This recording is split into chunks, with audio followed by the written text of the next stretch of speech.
This is a hotel room at the world-famous Bellagio, located right in the middle of the Las Vegas Strip.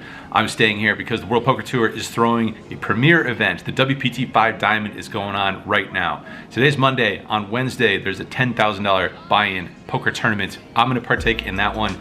And the day before that, Tuesday, perhaps an even more premier event, a meetup game, starting at 10 in the morning with a very special guest. Stay tuned to the end of the video. I'll tell you who that special guest is. In the meantime, I've got just a few fun poker hands I thought I would throw in here. Normally I record the entirety of my session and tell you guys lots of hands. I got 5 or 6 fun hands to share with you guys, give you a little taste of the action that's going on right now here at the Bellagio during the WPT 5 Diamond event. I'll come right back after we go through these fun hands from the session a couple nights ago, and I'll tell you who the special guest is for tomorrow's meetup game. We're in the Bellagio poker room. We're playing 5-10 no limit Texas Hold'em. We're in for $1,500, and in this hand we got ourselves a king queen offsuit. There's a limp in early position. I'm gonna raise it up here. 2 paint cards. I love it. I'm gonna make it $50 to go.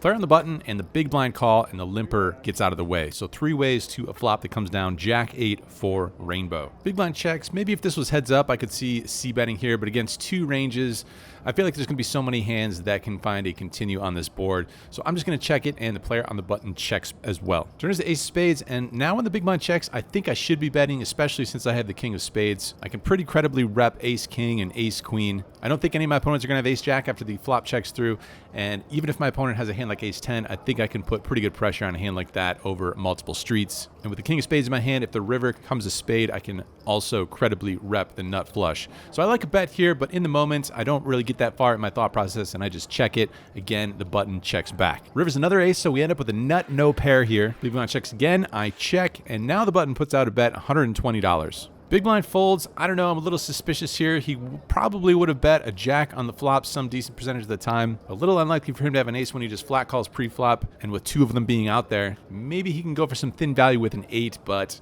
I'm gonna need to see some proof. I'm gonna make the call here with king high, and we get shown queen 10. King queen is good, hero call is good, send it this way.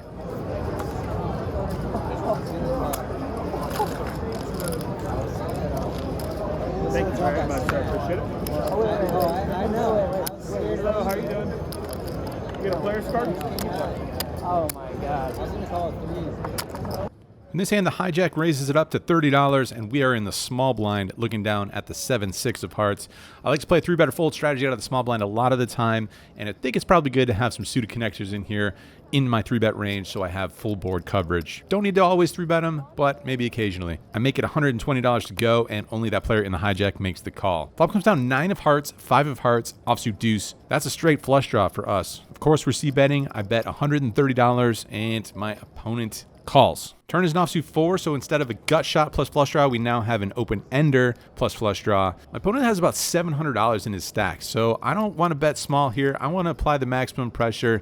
There's no point in betting small and then small on the river because that's too easy for him to call down. We need to try and leverage some fold equity to go along with our hand equity, so I'm betting the maximum. I shove all in, and my opponent snap calls. Not ideal yet, so we're going to look for some help here on the river, and it is a 6. We make a pair. I doubt it's good. I roll it over, and my opponent shows us the deuce 4 offsuit.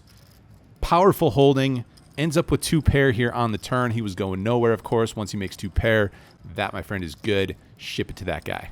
All right, now I'm tilted, and so when there's 2 limps in this hand, I look down at ace-6 offsuit. Of course I'm raising. I make it $60 to go on the button. Both of those limpers call, so 3 ways to a flop that comes down 9-4-4 with 2 diamonds. I got the ace of diamonds in my hand, so I can do some things on some later streets, even if I don't improve. They check it to me, and I bet $60. Both players are non-believers. They both call. Turn is a jack of hearts, 2nd heart. It's a red card, but not the shape that I had in mind, so after they check it to me, I'm just going to check it back. River's the ace of hearts, 3rd heart, so they check it over to me. I don't know where I'm at exactly. I think we probably have the best hand here, but I'm not too sure how thin a value that we can derive with this holding. I'm just going to check it back, take it to showdown. The player in the middle rolls over 9-8 of clubs for flop's top pair, but we get there on the river versus him. Other guy just mucks his hand. We got the winner here. A little bit of tilt relief. Thank you. All right, in this next hand, I'm not exactly sure who plays it worst, myself or my opponent. Leaning towards me. Let's find out. There's an early position raised to $30 and 1 call. I look down at king 5 of spades. I'm feeling frisky here still. I like a 3-bet in this spot, maybe once in a while.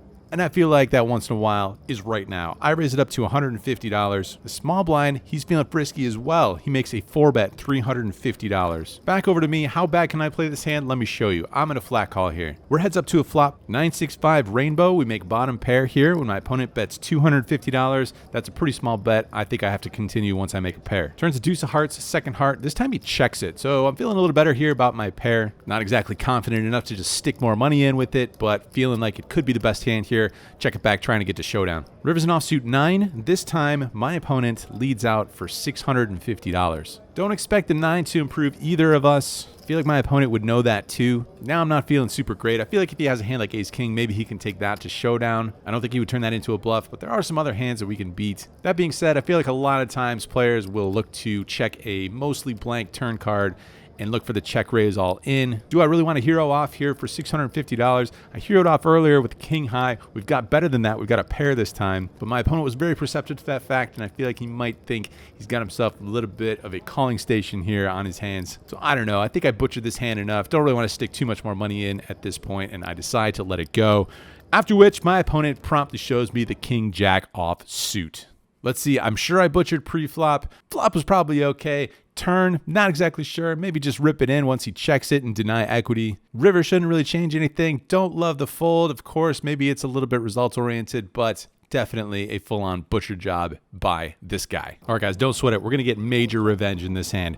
Action folds over to me on the button, looking down at 2 jacks. I make it $30 to go. That same player, he's in the big blind now. He makes the call. Papa's 10-9-4, all spades. We've got ourselves an overpair with our jacks plus a spade. He checks. I'm going to bet it. 20 bucks it is. He makes the call. Turn kind of sucks. It's an offsuit 10. He checks. I don't know. Maybe we can bet for value here. I just decided to check it back. River's just a little bit more favorable, though. It's another jack. My opponent checks it again. We make a huge wager of $40 here on the river. My opponent says it's a close one. Not exactly the words you want to hear. We're hoping for raise, but he decides instead to fold. All right, I guess me and this guy, we're all square now. I had it. Out of 4. Oh my god. Did you see that? Big hand, big hand. This one, you guys, I promise it's more fun. I switched tables. We got Boston Jimmy on this table. You guys probably know him from some legendary hands played out over at the Lodge live stream. He opens his hand up to $30 out of the cutoff. Him and the button have this weird battle going on. It's pretty funny. The button puts in a 3-bet up to $70. He's done this maybe 37 times prior to this. We look down at king 10 of spades in the small blind. I'm going to try and break up the party here. I got myself a very playable hand if we happen to get called. So I put in a 4-bet to $210. Jimmy's out of the way. Button's going nowhere though. He makes the call. So heads up to a flop that comes down 10-8-7, 2 clubs, 1 spade. We got ourselves top pair. Board is very interesting, very dynamic though. Don't want to give any free cards, so I bet $240. My opponent jams all in. Kind of a sticky situation here, but of course with the board being so wet, we've got ourselves top pair. We can beat a lot of combo draws. Maybe he thinks a lot of my 4-bets wouldn't have connected too hard with this board, but with top pair, we're going absolutely nowhere. I toss in the call. We flip the hands face up, and it turns out we're in pretty good shape here. My opponent has queen 10. We've got him pipped here. We just need to dodge a queen. Turn is an okay one, and the river is another okay one. Scooping a pretty big pot here. Crazy hand, crazy action, pretty much all night. Ship this one to the good guys. It's a much needed pot because we were stuck at this point. We got up into the green for a little while and then we dipped back into the red. Lots of action in both directions. Get into this game for $3,500. Cashed out of the game for $2,845. It's a loss of $655. Big swings in both directions. Couldn't quite get the job done though. We lose 65 big blinds. Could be better, could be worse. All right, it's a wrap for this session. I know this video is a little bit on the shorter side compared to your typical poker vlog, but definitely wanted to get these hands up on the channel. I'm editing this video tonight, Monday night. Tomorrow morning is that meetup game, and I said I would tell you who the special guest is gonna be. The special guest is gonna be Steve Aoki. Steve Aoki is coming to the meetup game. We're gonna play some 2-5. He's gonna splash around, I'm sure. So the meetup game starts at 10 in the morning. It's an early one, but we'll be playing for a handful of hours at least. I know it's very late notice here. If you can join us, come on down. But lots more craziness to come here on the channel, especially from that meetup game. That'll be the next video. If you guys are enjoying all the craziness and all the vids, would love it if you would click the subscribe button. It helps the channel, it helps me, and it'll help you catch more of these videos. See you guys very soon. Cheers.